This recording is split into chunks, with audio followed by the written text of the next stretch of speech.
17장 21절부터 28절 같이 읽습니다. 시작. 미련한 자를 낳는 자는 근심을 당하나니 미련한 자의 아비는 낙이 없느니라. 마음의 즐거움은 양약이라도 심령의 근심은 뼈를 마르게 하느니라. 악인은 사람의 품에서 뇌물을 받고 재판을 붙게 하느니라. 지혜는 명철한 자 앞에 있거늘 미련한 자는 눈을 땅 끝에 두느니라.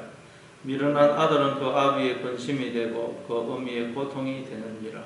의인을 벌하는 것과 기인을 정직하다고 때리는 것은 선하지 못하니라. 말을 아끼는 자는 지식이 있고 성품이 냉철한 자는 명철하니라. 미련한 자라도 잠잠하면 지혜로운 자고 여겨지고 그의 입술을 닫으면 슬기로운 자로 여겨지느니라. 21절에 보니까 미련한 자를 낳는 자는 근심을 당하나니 미련한 자의 아비는 낙이 없느니라. 그렇게 말씀합니다. 그렇죠. 우리가 이 자식이 지혜로우면 참 부모는 너무 기쁩니다. 그 자식을 볼 때마다. 그러나 자식이 미련하면 참 부모는 늘 마음에 근심이 됩니다. 왜냐하면 부모에게 자식은 전부거든요. 자식은 부모에게 생명과 같습니다. 그래서 자식의 기쁨이 부모의 기쁨이고 자식의 행복이 부모의 행복이고 자식의 슬픔이 부모의 슬픔입니다. 예, 마찬가지로 하나님에게도 우리가 그렇다는 것입니다. 하나님에게 우리가 전부라는 것. 하나님에게는 우리가 전부라는 것입니다. 우리의 기쁨과 행복이 하나님의 기쁨과 행복이고 우리의 불행이 하나님의 불행이라는 것입니다. 그런데 원래 우리는 하나님의 자녀로서 지혜로운 자, 지혜로운 아들이 되어서 하나님의 기쁨이고 즐거움이어야 되는데 우리가 뱀에게 속아 스스로 자신의 주인이 됨으로써 우리가 소경이고 기머거리고 깨닫는 마음이 없는 미련한 아들이 되어버린 것입니다. 우리가 하나님 앞에 미련한 아들이 되어버렸습니다. 그래서 하나님께 너무너무 큰 고통과 슬픔이 되어버린 것입니다. 그래서 이사야서 1장 3절 이하에 보면 하나님이 자녀인 우리가 어떻게 짐승보다 못하다 그러면서 탄식을 하고 계시죠. 그렇지만 하나님은 우리를 버리시는 게 아니고 우리가 친아들이기 때문에 우리를 어떻게 하신다고요? 사랑하시는 아들이기 때문에 우리를 징계하셔서 고치신다는 거예요. 끊임없이 우리와 함께 하시면서 우리를 고쳐가고 계신다. 그래서 여러분 우리 인생에 무슨 여러 가지 아픔이 있고 고통이 있는 것은 하나님이 지금 나를 고치고 계시기 때문이다. 그래서 하나님께는 내가 전부다, 전부. 나의 기쁨이 하나님의 기쁨이고 나의 슬픔이 하나님의 슬픔이다. 여러분 이 사실을 기억하시고 늘 하나님께 모든 걸 맡김으로 지혜로운 아들이 되어서 하나님을 기쁘게 하여 드릴 수 있는 저와 여러분이 될 수 있기를 바랍니다. 그리고 22절에 보니까 마음의 즐거움은 양약이라도 심령의 근심은 뼈를 마르게 하느니라. 그래요. 마음의 즐거움은 양약이라도. 양약이라는 말이 치료라는 말이에요. 고치는 것. 그러니까 하나님은 어떻게 해서 우리를 고치신다고요? 우리로 마음의 즐거움을 누리기 위해서 고친다는 것. 우리가 어떻게 할 때 마음의 즐거움을 누릴 수 있습니까? 하나님이 내 아버지이시고 늘 나와 함께 하시면서 나를 지키시고 나를 생명의 길로 복된 길로 인도하고 계신다 하는 것을 우리가 기억하고 하나님께 내 인생을 맡길 때 그때 우리는 마음의 즐거움을 누릴 수 있어요. 그렇게 해서 그러니까 하나님은 그렇게 우리로 마음의 즐거움을 누리기 위해서 즉 우리로 평안을 누리기 위해서 우리를 고치신다는 거예요. 그래서 부활하신 예수님이 제자들을 찾아와 오셔서 하셨던 말씀이 뭡니까? 요한복음 21장에 보면 너희에게 평강이 있을지어다. 원래 우리는 하나님의 평강, 그 평안에 참여하도록 지음을 받았습니다. 그래서 우리는 하나님의 평안을 누릴 수 있고 또 누려야 마땅하다는 거예요. 우리가 하나님 품속에 있기 때문에 하나님의 평안을, 마음의 즐거움을 누려야 마땅합니다.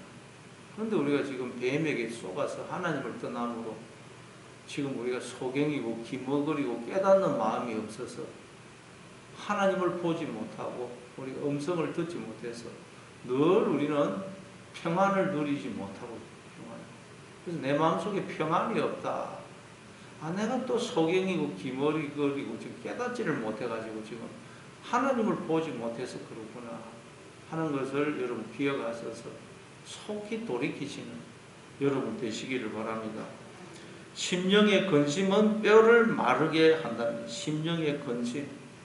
우리가 여러분 하나님을 떠나면 모든 인간은 근심할 수밖에 없어요. 이 세상에 나홀로 던져진 고아와 같이 되거든요. 하나님 없는 인생은 고아가 됩니다. 고아. 목자 없는 양이 되고. 그러니 한순간도 여러분 근심에서 떠날 수가 없어요. 내 인생을 내가 책임져야 되니 어떻게 근심이 사라질 수 있겠어요? 그래서 하나님을 떠나면 우리는 늘 근심하게 되고 그러면 뼈를 마르게 한다는 거예요. 나무 가지에서 잘려진 가지가 나무에서 잘려진 가지가 말라 죽어가듯이 하나님을 떠난 인생은 점점 말라 죽어간다는 거예요. 생명에 의해서 단절되었기 때문에 점점 말라 죽어요. 그래서 여러분 우리가 자꾸 근심이 있고 염려가 있다. 또 내가 하나님을 떠났구나. 그래서 오늘도 여러분 하나님을 붙드시고 하나님께 붙어 있으므로 오늘도 여러분 평안을 누리시는 여러분 되시기를 바랍니다. 23절에 보니까 악인은 사람의 품에서 뇌물을 받고 재판을 굳게 하거니라 그렇게 되어 있습니다. 그럼 우리가 뇌물을 받지 말아라 이런 뜻입니까? 뇌물을 받고 재판을 굳게 하니까 뇌물을 받지 말아라. 물론 그렇게 해야 됩니다. 우리가 뇌물을 받고 그러니까 부정을 저지르면 안 되죠. 그러나 지금 이 성경이 그 이야기라면 성경은 그냥 윤리 도덕 이야기가 됩니다. 복음이 될 수 없어요. 성경은 전부 다 복음입니다. 복음. 하나님과 나와의 관계에 대해서 이야기하고 있고 나는 누구며 왜 인생을 살고 있으며 어떻게 앞으로 나는 되는지 전부 다 거기에 대해서 말씀하고 있는 것입니다. 그러니까 단순히 이걸 우리가 뇌물 받으면 안 된다. 그렇게 이해를 하면 안 된다는 것입니다. 그럼 이게 무슨 말이냐? 여기서 사람이라는 말은 원문에는 없습니다. 사람이라는 말은 원문에 없고 뇌물이라는 말이 사하던데 선물입니다. 선물. 그리고 받고가 락하던데 이 취하다, 빼앗다, 가져가다 그런 뜻입니다. 창세기에 보면은 27장 36절에 보면 에서가 야곱이 이제 자기를 속여서 아버지한테 축복을 받아내자 뒤에 축복을 받아라 왔다가 아버지한테 그 이야기를 듣고는 그 동생이 전에는 내 장자의 명분을 빼앗더니 이제는 그 장자의 축복까지 빼앗아 갔다 그러죠. 그 빼앗았다 그 말이 라카입니다. 빼앗았다 라카. 그러니까 여러분 이게 무슨 말이냐? 악인은 자기 품에서 그 선물을 빼앗는다는 거예요. 이게 무슨 말이에요? 자, 우리에게 주어진 생명, 이 생명을 빼앗아 가지고 인간이 스스로 자신의 주인이 머리가 된다는 거예요. 그래서 재판, 미시파트, 판단, 생각, 그걸 잘못하더라고요. 인간들이 왜 지금 생각을 잘못하느냐? 하나님이 없다 그러고 막 생각을 잘못하느냐? 자기에게 선물로 주어진 생명, 이 생명을 도둑질 해가지고 스스로 자신의 주인이 되므로 머리가 되므로 미련한 자가 되어서 항상 생각을 잘못하더라고요. 판단을 잘못하고 있다는 것입니다. 예. 그래서 지금 이 성경의 이 말씀을 통해서 우리에게 하려고 하는 것이 뭐냐? 지금 네가 그렇게 그냥 미련한 자가 되어서 걱정하고 염려하고 말라 죽어가고 있는 것은 네가 네 안에 주어져 있는 하나님이 주신 그 생명, 선물로 주신 그 생명을 도둑질해서 네가 너의 주인이 되므로, 머리가 되므로 네가 소경이고 기머거리고 깨닫는 마음이 없는 미련한 자가 되어서 지금 제대로 생각을 못하고 제대로 판단을 못해서 네가 지금 그렇게 걱정하고 염려하고 낙심하면서 살고 있는 거야. 그러니까 주인 대신 하나님께 네 자신을 돌려드리고 네 인생을 하나님께 다 맡김으로 평안을 누려. 지금 그 말이에요. 그 말. 그래서 한글만 가지고는 참 이해하기가 어려운데 그런 의미입니다. 또 24절에 보니까 지혜는 명철한 자 앞에 있거늘 미련한 자는 눈을 땅 끝에 두르니라. 지혜는 어디 있다고요? 명철한 자의 앞에 있다는 거예요. 지혜가 뭡니까? 하나님이 지혜고 예수님이 지혜고 성령님이 지혜죠. 그러니까 명철한 자 앞에 지혜가 있다는 말은 명철한 자는 늘 나와 함께 하시는 그 하나님, 그리고 하나님의 세계를 늘 보고 그 하나님의 세계를 살아간다는 거예요. 하나님이 늘 나와 함께 하시는 걸 늘 인식하고 그 하나님을 보고 그 하나님의 음성을 듣고 그분의 인도하심을 받으면서 사는 것입니다. 하나님의 세계 속에 내가 들어와 있구나. 그리고 하나님이 나에게 은혜로 주신 것들을 보면서 기뻐하고 항상 감사하는 거죠. 누구를 보든지 저 사람도 하나님의 자녀고 하나님이 저 사람을 통해서 나를 찾아오셨구나. 그렇게 보는 겁니다. 그 사람이 명철한 사람, 명철한 사람. 하나님을 늘 보고 하나님의 세계를 살아가는 사람. 그 사람은 명철한 사람입니다. 근데 미련한 자는 어떻다 그래요? 눈을 땅 끝에 둔다 그래요. 눈을 땅 끝. 눈을 땅 끝에 두면 어떻게 되겠어요? 바로 앞을 못 봅니다. 그럼 자빠지고 넘어지는 거예요. 예, 우리가 멀리 물론 보기도 해야 되지만 그냥 앞을 봐야 돼요. 앞을 안 보면 그냥 자빠지고 넘어집니다. 걸려서. 그럼 이 사람은 뭐예요?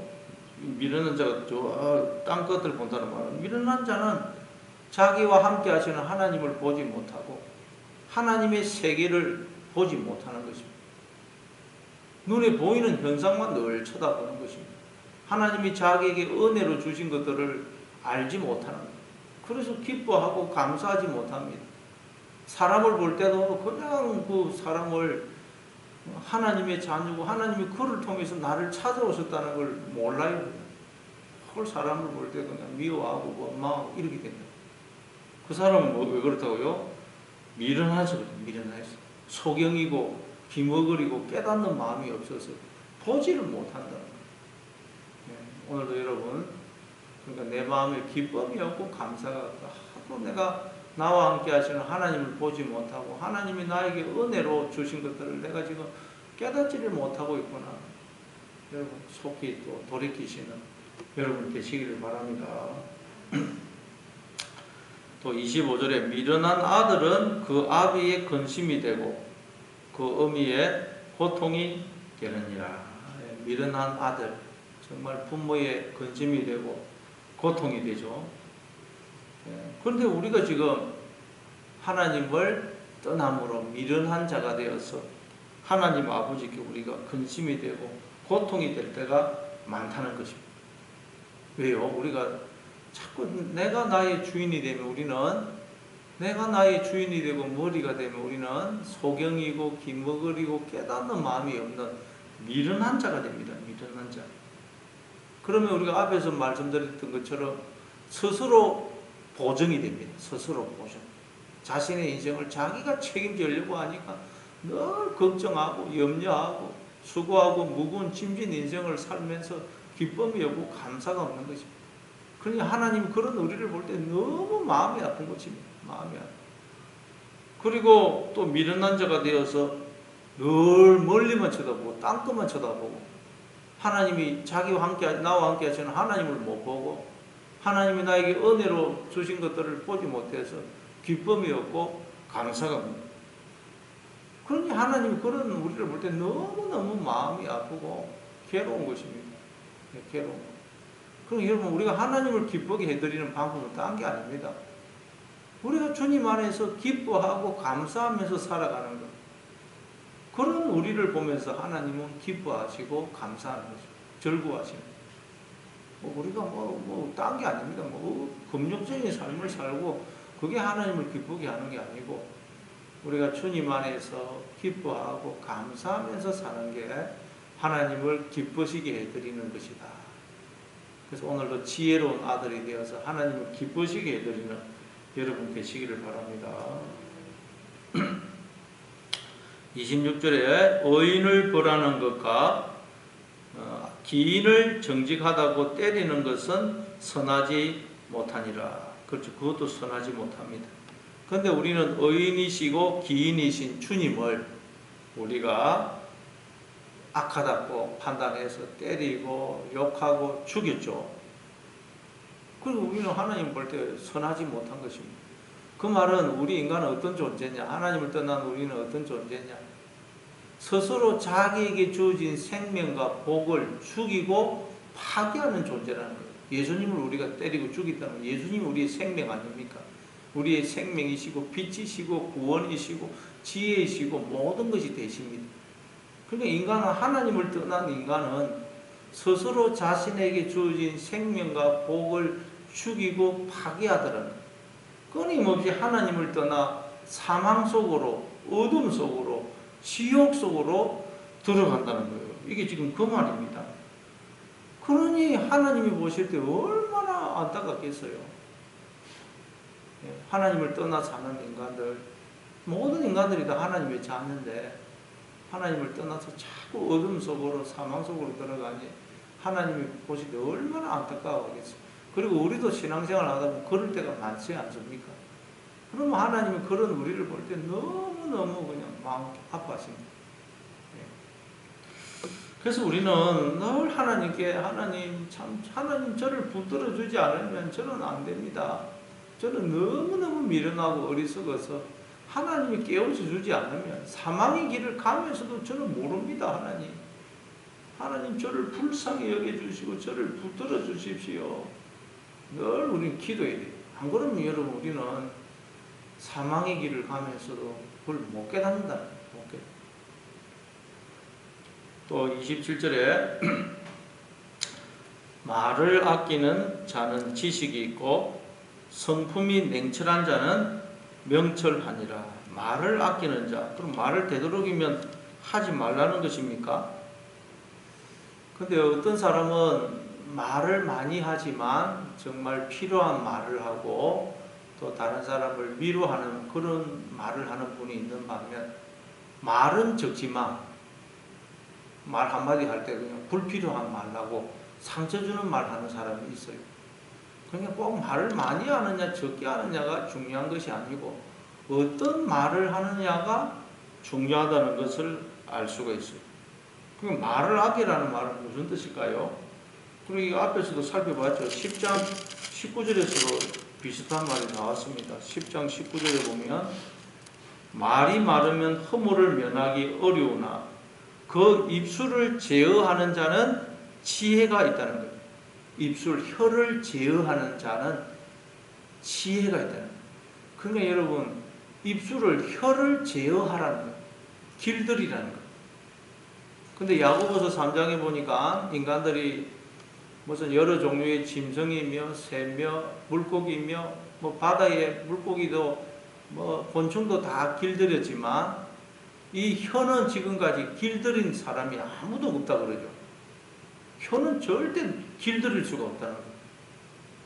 근데 우리가 이제 예수님을 믿으면 이 혀를 길들일 수가 있다는 것입니다. 왜 혀를 길들일 수가 있죠? 이제 예수님을 나의 주인으로 머리로 모시기 때문에 그동안은 머리가 없어가지고 이 혀가 길들여질 수가 없었어요. 머리가 없는데 어떻게 길들여질 수 있겠어요? 그러나 이제 예수님을 나의 주인으로 머리로 모셨기 때문에 그 주인이시고 머리 대신 하나님의 우리가 다스림을 받게 되면 혀를 길들일 수가 있다. 길들일 수. 그래서 혀를 길들여 가지고 하나님의 말을 하는 사람, 하나님이 말하라고 할 때 말하고, 또 하나님이 이 말 해라 그러면 그 말을 하는 사람, 혀를 길들이고 제어하는 사람, 하나님의 말을 하는 사람은 뭐라고요? 지식이죠. 지식. 어떤 지식입니까? 하나님을 아는 지식. 그 말은, 하나님을 안다는 말은 내가 누구인지를 알고, 또 하나님은 어떤 분이시고 나와 하나님이 어떤 관계에 있는지를 아는 사람이다. 하나님이 나의 주인이시고 머리시다. 그래서 나는 하나님이 야 말해라 말하고, 입 다물으라 그러면 다물고, 이 말해라 그러면 이 말해야 된다 아는 사람. 그래서 혀를 다스리는 사람은 이제 우리는 예수 믿는 사람은 이제 혀를 제어할 수 있다, 길들일 수 있다. 신앙생활이란 뭐냐? 혀를 길들이는 훈련을 하는 것입니다. 혀를 길들이는 훈련. 그래서 예수님도 나는 아버지께서 하라고 하신 말만 했다 그러죠. 그리고 이사야서 53장에 보면 그가 곤욕을 당하여 괴로울 때에도 그 입을 열지 않더라. 도수장에 끌려가는 양같이 잠잠하더라. 왜? 하나님이 입 다물어라. 예수님 다물어라. 예수님이 얼마나 억울하겠어요. 원통하겠어요. 할 말이 얼마나 많겠습니까? 그러나 하나님이 입 다물어라. 예수님 입을 딱 다무시더라. 입을 열어서 말해라. 그럼 말해라. 그러니까 신앙생활에는 이제 이 혀를 길들이는 훈련을 하는, 나는 말하고 싶지만, 할 말 하고 싶지만 하나님이 입 다물어라. 그럼 입을 딱 다물어야 돼. 하나님이 말해라. 그러면 말하고, 이 말 해라. 나는 이 말 하고 싶은데 하나님이 아니다. 이 말 해라. 나는 막 한마디 하고 싶은데 하나님이 야, 그 말 하지 말고 좋은 말 해라. 위로해주고 축복해주는 말 해라. 그 말 딱 하는 거. 그게 혀를 길들이는 훈련이에요. 신앙생활이란 혀를 길들이는 훈련을 하는. 그래서 여리고성을 무너뜨릴 때도 하나님 어떻게 하라고 하십니까? 엿새 동안은 한 바퀴씩 돌 때 입을 다물어라. 절대 입을 열지 마라. 그리고 일곱째 날 7바퀴 다 돌고 나면 제사장이 나팔을 불면 그때 소리를 질러라. 소리. 얼마나 말을 많이 하고 싶겠어요. 그러나 입 다물어라. 하나님이 말해라. 그러면 말하고, 나는 이 말 하고 싶지만 하나님이 이 말 해라. 그러면 그 말하는 훈련. 그 훈련을 하는. 그럴 때 우리 속에 이 여리고성, 눈이 그냥 속이고 기머거리고 깨닫는 마음이 없어서 미련해 있는 우리의 예차하라는 여리고성이 무너지는 것입니다. 그리고 28절도 미련한 자라도 27절에 성품이 냉철한 자. 이 성품이라는 말이 루아우입니다. 루아우. 그러니까 영의 생각을 하는 사람. 영의 생각을 하는 사람은 명철하다. 영의 생각. 하나님 우리의 주인이시고 머리이셔서 하나님이 야, 이 생각해라. 그럼 우리는 그 생각을 해야 돼. 그러니까 신앙생활이란 혀를 길들이는 훈련, 생각을 고치는 훈련을 하는 것입니다. 지금까지 내 마음대로 생각했어요. 그냥. 육신의 생각을 했는데 이제는 하나님이 그 생각은 네 마음대로 하지 말아라. 이 생각을 해라. 생각을 고치는 훈련. 육신의 생각에서 영의 생각으로 바꾸는 훈련을 하는 게 신앙생활입니다. 28절도 미련한 자라도 잠잠하면 지혜로운 자로 여겨지고 그 입술을 닫으면 슬기로운 자로 여겨지느니라. 이것도 뭐 그냥 입 다물어라 이 말이 아니고 혀를 길들이는 훈련을 하는. 하나님이 입 다물어라 그러면 다물고, 입 열어라 그러면 열고, 하나님이 이 말 해라 그러면 그 말하고. 그게 여러분 나를 부인하는 것입니다. 내 말 하고 싶은 대로 말 다 하고 내 생각되는 대로 생각 다 하고, 그건 여러분 나를 부인하는 게 아닙니다. 나는 주인이 아니기 때문에 주인 대신 하나님이 이 생각해 그럼 그 생각해야 되고, 이 말을 해 그럼 그 말 해야 돼요. 그게 나를 부인하는 것입니다. 그때 우리는 지혜로운 아들이 되어서 하나님의 평안에 참여하고 또 하나님을 기쁘시게 해드리게 되는 것입니다. 자, 오늘도 여러분, 그래서 우리는 하나님의 지혜로운 원래 아들이다. 하나님처럼 되어야 돼요. 그래서 오늘도 하나님이 입 다물어라 그러면 다물고, 열라 그러면 열고, 이 말해라 그러면 그 말하고, 생각도 내 마음대로 하시지 마시고 하나님이 이 생각해라 그 생각을 하시는 그런 하루가 되시기를 바랍니다. 우리 한 말씀을 생각하면 우리 한번